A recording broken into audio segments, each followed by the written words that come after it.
My daughter-in-law was photographing my wife's wedding ring for an appraisal before the funeral flowers had even wilted. My son inherited her $22 million hardware empire, the stores, the warehouses, the delivery fleet, while I was handed a scratched tin recipe box and told it was sentimental enough. Mocked in my own kitchen, I was informed my rent-free days were over. I drove to my brother's spare room that night with the tin box on the passenger seat, and when I finally pried it open under a single bare bulb, I found a folded bank slip taped beneath the recipe cards and a note in my late wife's handwriting that read, "For the only one who ever really tasted what I was cooking." When I called the number on that slip the next morning, the man on the other end of the line asked me a question that told me my son had no idea what he'd just done to himself. Before I go any further, tell me in the comments what state you're watching from tonight. And if you've ever had someone in your own family underestimate exactly who you are, hit that like button for me. My name is Walter Hensley. I'm 61 years old. And 2 weeks ago, I still believed I'd raised a good son. My wife Doreen and I built Hensley Hardware from a single rented storefront in Council Bluffs, Iowa, back when we were both younger than our son is now. I want to be honest with you, because I think honesty matters in a story like this. I was never the businessman. Doreen was. She had a gift for numbers and a nose for opportunity that I never had. And by the time we buried her 3 weeks ago, that one little storefront had become 11 stores across 4 counties, a distribution warehouse, the size of an airplane hangar, and a fleet of box trucks that ran 6 days a week. I ran the original store on 4th Street for 31 years. I knew every regular customer by name. I knew which shelf the WD-40 went on and which register drawer stuck in humid weather. Doreen used to say I was the heart of the company and she was the brain. And for 38 years of marriage, that arrangement made perfect sense to both of us. The funeral reception was held at the house Doreen and I had shared for 3 decades, a comfortable 2-story colonial on Maple Ridge Road with a wraparound porch she'd always loved. The dining room table was still covered in casserole dishes from the neighbors when I noticed my son Derek standing by the window with his phone pressed to his ear, his voice low but urgent, already talking about restructuring the regional footprint before his mother had been in the ground 24 hours. Derek was 34, sharp-jawed and sharper-tongued, and he had worked in the company's corporate office in Omaha for the past 6 years, climbing fast, always reminding people he had an MBA even when nobody had asked.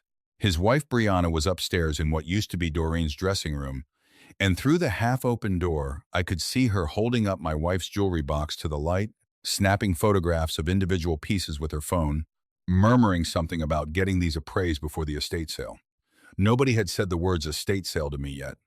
I hadn't even processed that anyone was thinking about selling anything. My daughter, Kayla, was gentler about it, or at least quieter, standing near the fireplace accepting condolences with red-rimmed eyes, but even she kept glancing toward Derek every few minutes, like she was waiting for a signal on how to feel. She had married into money of her own. Her husband Todd worked in commercial real estate, and the two of them had driven up from Kansas City that morning in a car that cost more than my first house. Todd spent most of the reception walking the perimeter of the property with his phone held up, and I later learned he was measuring the lot line for what he called future development potential. Not one of them asked me how I was doing. Not one of them sat with me. I was 61 years old. I had just watched them lower my wife of 38 years into the frozen Iowa ground, and my own children treated me like a piece of the estate's furniture present, technically owned by nobody in particular, and largely in the way. I want you to understand something about me, because it matters for what comes later. I am not a stupid man. I ran a hardware store for 3 decades, which means I have fixed more broken things with my own 2 hands than most people fix in a lifetime. But I am a quiet man, and somewhere along the way, quiet got mistaken in my own family for simple. Derek used to joke to his college friends that his old man was just the guy who unlocked the store in the morning. He never said it to hurt me. He said it because he genuinely believed it. And I let him believe it because Doreen asked me to, years ago, for reasons I wouldn't understand myself until the night I opened that tin box. The will reading happened 4 days after the funeral in a conference room at Whitfield and Cross, the law firm that had handled the company's affairs for as long as I could remember. I sat at the end of the long table in my one good suit while a lawyer named Gordon Whitfield read through the disposition of Doreen's estate in the flat, practiced voice of a man who had done this 100 times.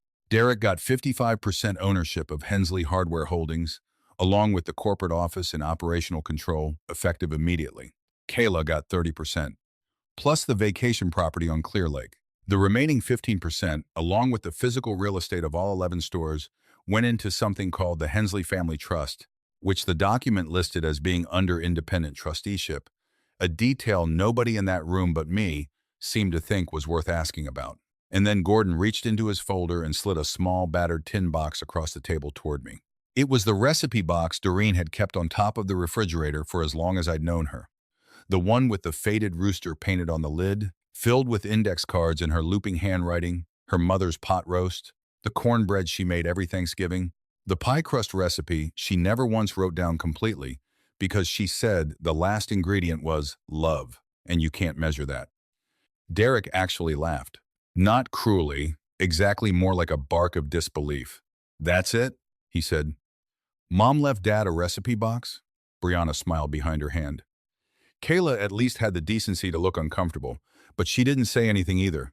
Derek leaned back in his chair, already halfway into business mode, and told the room he'd been thinking it made sense for me to move into the guest cottage behind Kayla's place in Kansas City, just until we figure out the long-term plan for the Maple Ridge house, which I understood immediately meant selling it.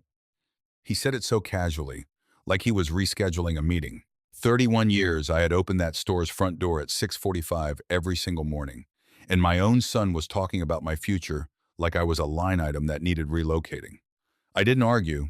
I want to be honest about that too in the moment. I didn't have the strength to argue. I picked up the tin box, thanked Gordon for his time, and drove to my brother Ray's place outside Atlantic, about 40 minutes west, where I'd be sleeping on a pull-out couch in his spare room for the foreseeable future. I set the tin box on the nightstand and didn't open it that first night. I just sat on the edge of that unfamiliar bed, in a stranger's version of my own life. And I let myself cry for the first time since the funeral, not for the business, not for the house, but because my wife of 38 years was gone, and the two people we'd raised together had looked at me across a conference table like I was an inconvenience to be filed away. It was the second night at Ray's that I finally opened the box. I went through the recipe cards one at a time, running my thumb over Doreen's handwriting, and about halfway through I noticed one card felt thicker than the others. Taped to the underside of her pot roast recipe was a folded slip of paper, a printed statement from a bank in Sioux Falls, an account number I didn't recognize, and beneath it, in Doreen's own handwriting, a single line, "For the only one who ever really tasted what I was cooking." I sat there for a long time just staring at that sentence. Doreen wasn't a sentimental woman in the usual sense. She loved hard, but she loved practically the way she did everything. If she'd hidden something behind a recipe card instead of just telling me outright, it meant she had a reason, and Doreen's reasons always had teeth. I called the number printed at the bottom of the statement the next morning, sitting at Ray's kitchen table with a cup of coffee going cold in front of me. A man answered on the second ring and introduced himself as Marcus Cole.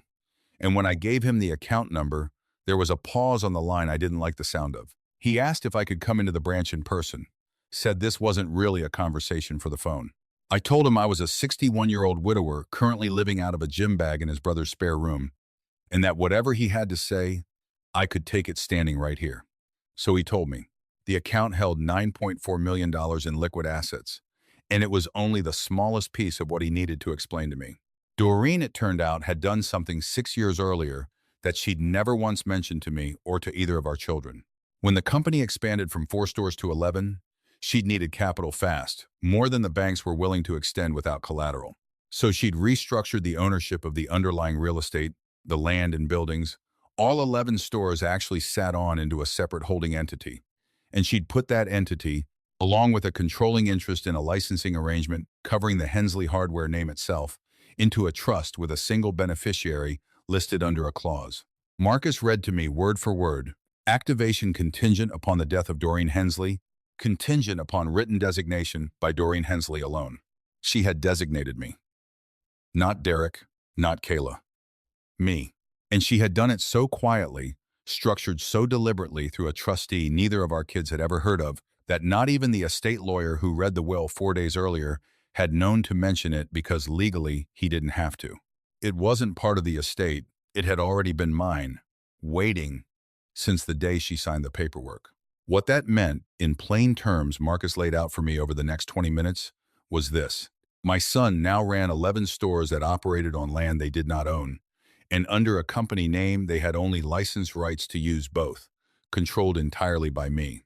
Derek had inherited 55% of a company that, as of the moment I signed one piece of paper, would owe monthly rent and licensing fees to a trust I now controlled outright.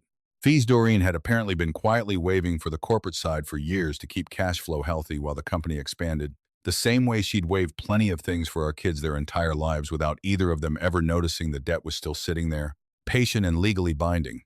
I asked Marcus the only question that mattered to me in that moment, which had nothing to do with money. I asked him why. Why hide this from me too? I was her husband, not one of the children she was testing. He told me Doreen had called the bank 8 months before she died, not long after her first diagnosis, and left instructions, along with a letter that Marcus was only authorized to share with me if I ever activated the trust myself.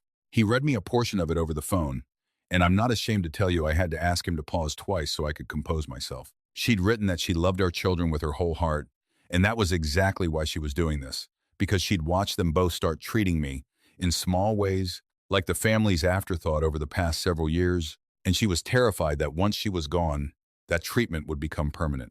She wrote that she needed to know, after she was no longer there to referee it, whether Derek and Kayla would choose to honor their father or discard him the moment the money was in their hands. The trust wasn't a trap for me to spring. It was a mirror she was holding up for our children, and she'd trusted me quietly, completely, for 6 years to be the one holding it. I sat at my brother's kitchen table and I felt something shift inside my chest that I can only describe as 38 years of being underestimated, finally settling into its proper shape. I wasn't angry yet. That would come. In that moment, I mostly just felt Doreen's hand on my shoulder, the way it used to feel when she'd catch me doubting myself at the store and tell me, quiet and certain, that I was worth more than I gave myself credit for. I didn't call Derek that week. I want you to understand that wasn't strategy, at least not at first. I genuinely didn't know what I would say to him.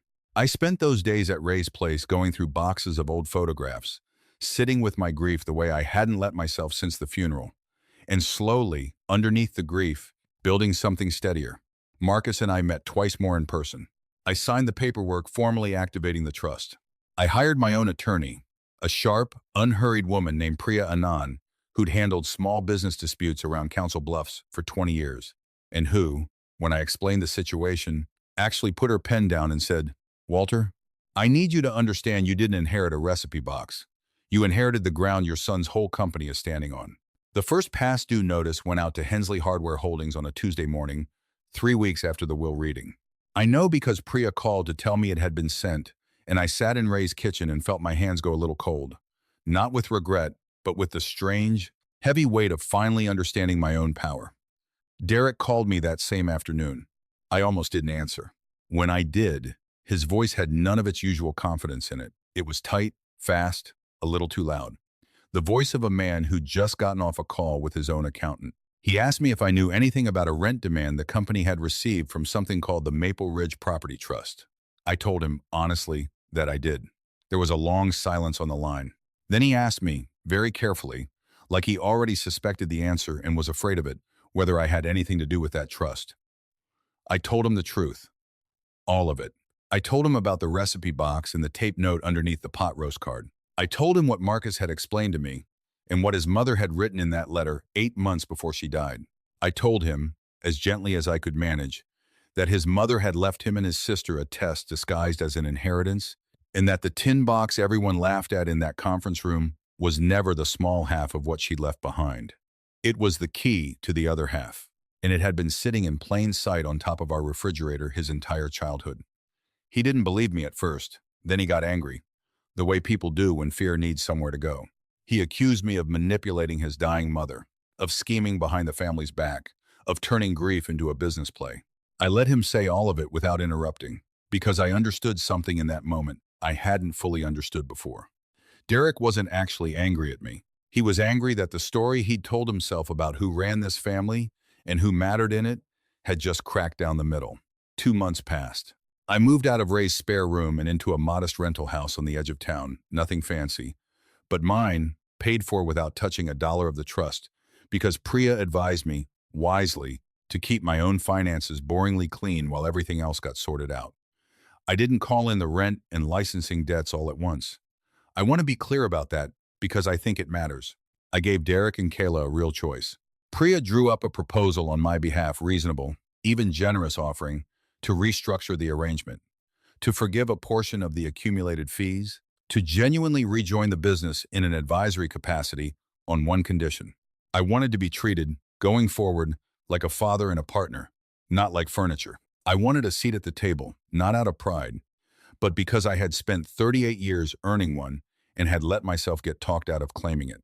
Kayla called me crying 2 days after receiving the proposal. She apologized, really apologized, not the careful, image-conscious kind for staying quiet at the reading, for not sitting with me at the funeral, for letting Derek's version of things become the only version anyone considered. I believed her. I still do. She signed the restructuring agreement within the week, moved back into an active role, helping oversee the Clear Lake property and 2 of the stores, and started calling me every Sunday, the way she used to before she got swept up trying to keep pace with her brother and her husband's ambitions. Derek did not call. Derek hired a lawyer of his own, a young hotshot out of Omaha, who tried for the better part of 6 weeks to argue that the trust structure was invalid, that Doreen lacked the capacity to execute it during her illness, that I had exerted undue influence on a dying woman, an accusation that, when I heard it repeated back to me by Priya over the phone, made me feel something colder than anger, something closer to grief for the son I used to know. The case never got anywhere. Marcus had documentation of Doreen's instructions dating back 6 years, long before any diagnosis, and 2 independent medical evaluations from that period confirming her full mental capacity. Derek's lawyer eventually advised him, privately, to settle. He didn't take that advice for another 4 months, during which the unpaid rent and licensing fees accumulated exactly the way Priya had warned him they would, and 3 of the 11 Hensley hardware stores fell behind on their own separate obligations to suppliers who had, until recently, always been paid like clockwork. I heard, secondhand, through Kayla, that Brianna left him around the same time the second store nearly missed payroll. I take no pleasure in telling you that part. I didn't ask for it and I didn't celebrate it when I heard it. Derek showed up at my rental house on a Thursday evening in late autumn, 7 months after the funeral, without calling first. I opened the door and barely recognized him. He'd lost weight. His shirt was wrinkled in a way I'd never once seen on him, and he stood on my porch with his hands jammed in his coat pockets, like he was 14 years old again, working up the nerve to tell me he'd wrecked the car. He didn't ask for money. I want you to know that, because it's the detail that mattered most to me.